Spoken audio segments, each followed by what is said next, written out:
here we are further along 4th Street, and this used to be trees, houses, riverbank. Certainly couldn't see along this wide open swath of terrain. And yeah, Lexi's pointing out that here's this shed that's decided to park itself at the intersection of Prospect and 4th.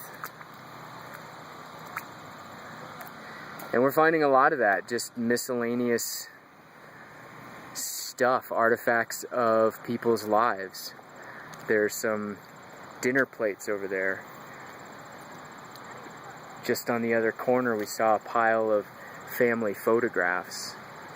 And again, for people whose lives are blended up by a disaster like this one, they can certainly relate. For us, this is a new scene, a fascinating scene. And interesting, it's definitely interesting. Reshapes a definition of normal. And looking up toward Main Street there along 4th Street.